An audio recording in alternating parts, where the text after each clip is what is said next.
Nah, untuk pembahasan selanjutnya itu mengenai bab 4, analisis pembahasannya. Jadi sebelumnya sudah saya jelaskan mengenai pengukurannya pengukuran material yang ada di gudang di pabrik menggunakan alat timbangan pegas untuk mengukur beban.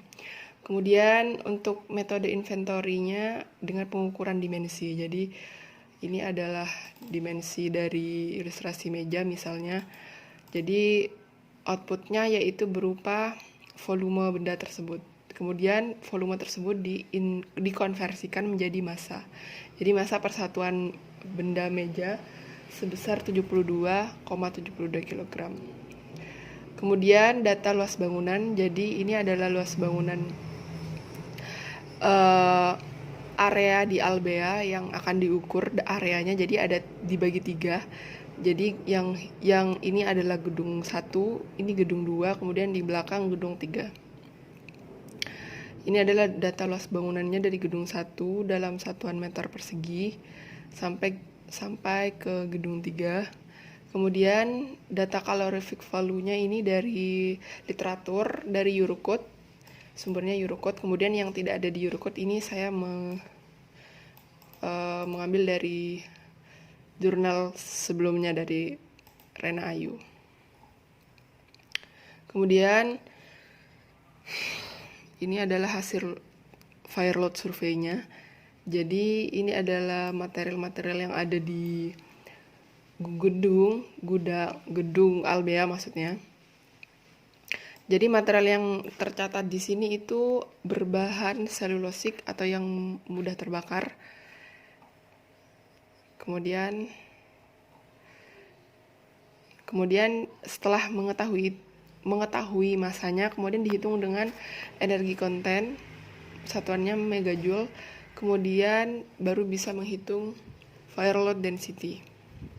Fire load density-nya ini dalam satuan megajoule per meter persegi. Kemudian setelah menghitung fire load density, barulah kita penulis menganalisa risiko di area fire load density terbesar. Jadi kebetulan fire load density yang terbesar itu ada di gedung 3, di gudang raw material storage dan finished good. Kemudian ini adalah grafiknya. Yang tertinggi itu bisa dikatakan sebesar 23.540 megajoule per meter persegi. Nah, ini adalah gudang sebelum didesain ulang. Kemudian ini rangkuman hasil perhitungan fire load density-nya. Kemudian dilakukan perhitungan dengan perhitungan dari Eurocode sebagai berikut. Ini adalah faktor-faktor, koefisien faktor, aktivasi kebakaran. Kemudian ini faktor alat pemadam api aktif.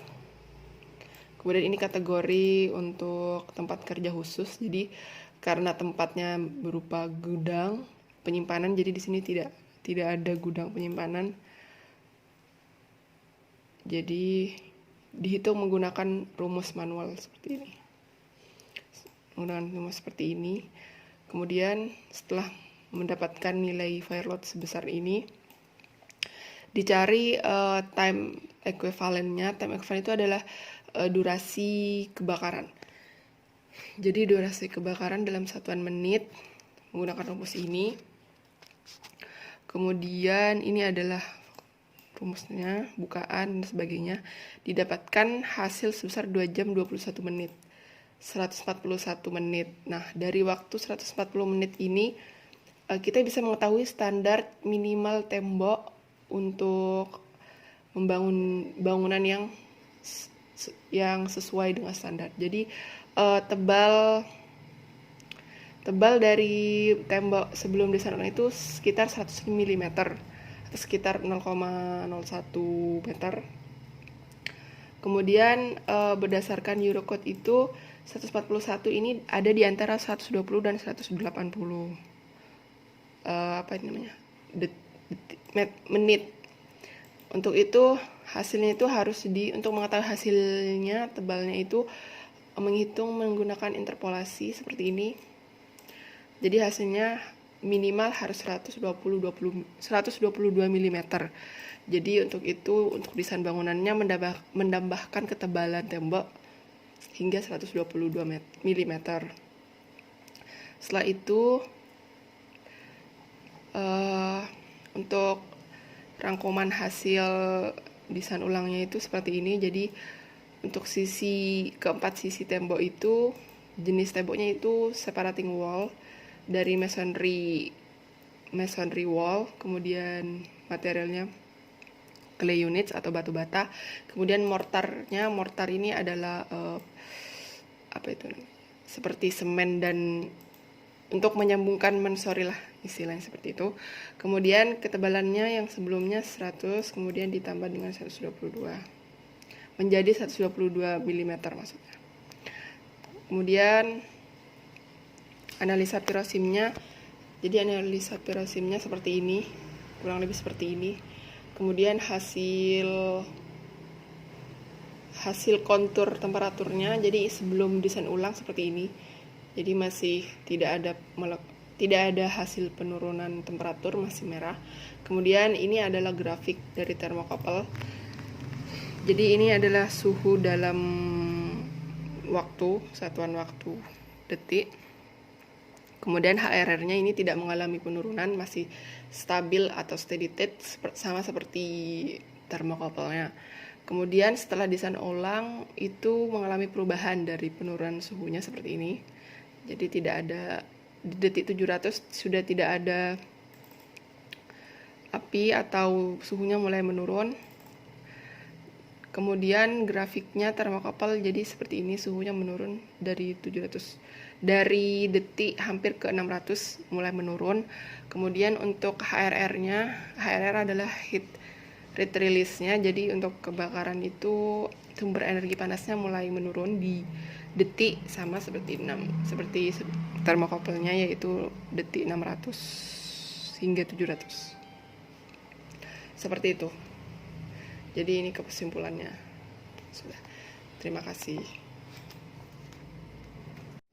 Assalamualaikum warahmatullahi wabarakatuh. Saya Oneng Fatima akan menjelaskan hasil dari tugas akhir saya mengenai desain bangunan tahan api dari nilai desain fire load density. Jadi dari nilai fire load yang sudah ditemukan bahwa di Alba itu tempat atau area yang paling besar beresiko kebakaran tinggi itu di gudang raw material storage. Nah, ini adalah aplikasi pirosimnya. Kemudian ini saya akan merun api ketika sebelum didesain ulang. Jadi untuk sebelum didesain ulang ini panjang bangunannya sekitar 60 meter dan lebarnya 20 dengan tinggi 10 meter. Jadi sebelum didesain ulang itu ventilasi atau bukaannya itu ada 2, yaitu di pintu depan dan pintu belakang. Kemudian ini tertutup dan ada atapnya. Ini atapnya ada di sini. Nah, ini saya buat transparan gini supaya bisa melihat api ketika disimulasikan. Untuk mensimulasikannya saya set parameter waktunya itu sekitar 700 second atau 700 detik. Oke. Kemudian tinggal run.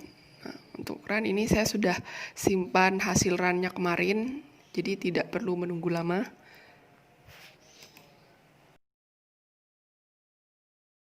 Nah, jadi ini adalah simulasi sebelum desain ulang bangunan. Ini adalah indikator suhunya, temperatur dalam satuan derajat Celcius. Kemudian untuk menampilkan 3D smoke-nya nanti ada asap-asap hitam gitu. Tinggal klik di sini. Kemudian parameter waktunya yang tadi 700 detik langsung di play. Bisa dipercepat jadi 8 kali. Seperti ini. Nah, kita bisa lihat sisi-sisi sini. Nah, dari depan saja. Nah, ini nyala apinya.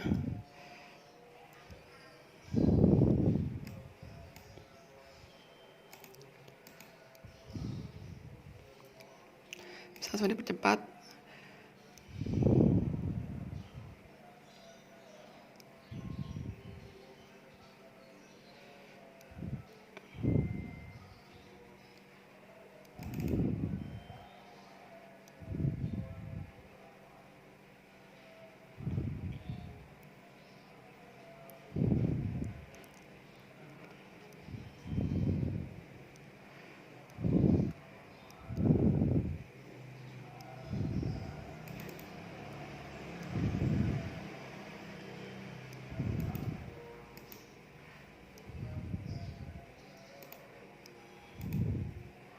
Nah, bisa dilihat dari detik 600 menuju 700, api atau temperatur ini masih besar dan tidak ada penurunan penurunan suhu. Ya, baik. Sudah selesai. Nah, ini adalah hasil desain setelah desain ulang bangunan. Jadi untuk penambahan bangunannya, perbedaan bangunan setelah desain ulang itu,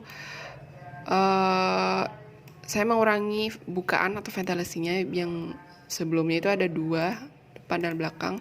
Namun yang depan saja yang saya buat sebagai pintu utama. Kemudian karena gudang ini adalah gudang finished good dan material storage atau penyimpanan material bahan baku dan juga gudang penyimpanan produk akhir, ada 2 bagian. Jadi di sini adalah penyimpanan material dan juga gudang penyimpanan produk akhir, kemasan yang sudah jadi.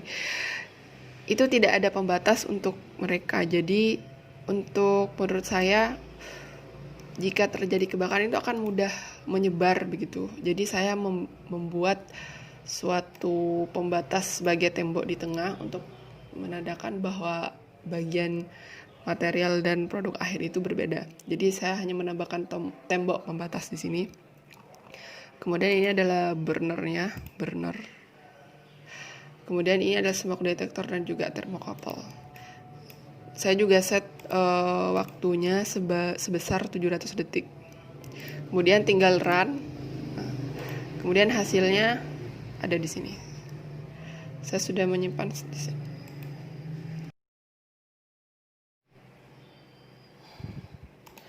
Nah, ini adalah hasil simulasi dari desain ulang tadi, yang ada 1 ventilasi dan juga penambahan tembok. Nah, kita langsung lihat saja hasilnya. Bisa dipercepat jadi 8 kali, 4 kali, biar tidak terlalu lama. Dan ini jalan apinya.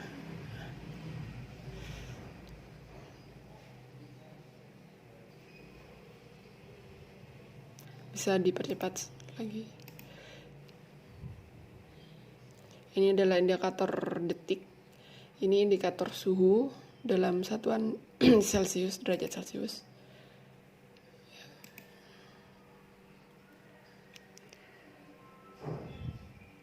Nah, ketika sudah memasuki detik ke 500 ke atas, apinya sudah mulai menurun dan suhunya juga mulai turun dari warna orange kuning menjadi hijau, di mana di sini kuning 400-300 derajat hingga hijau di bawah 330 derajat. Kemudian ke detik ke terakhir 700, suhunya itu sudah turun hingga hampir menuju 200 derajat Celcius. Seperti itu. Terima kasih.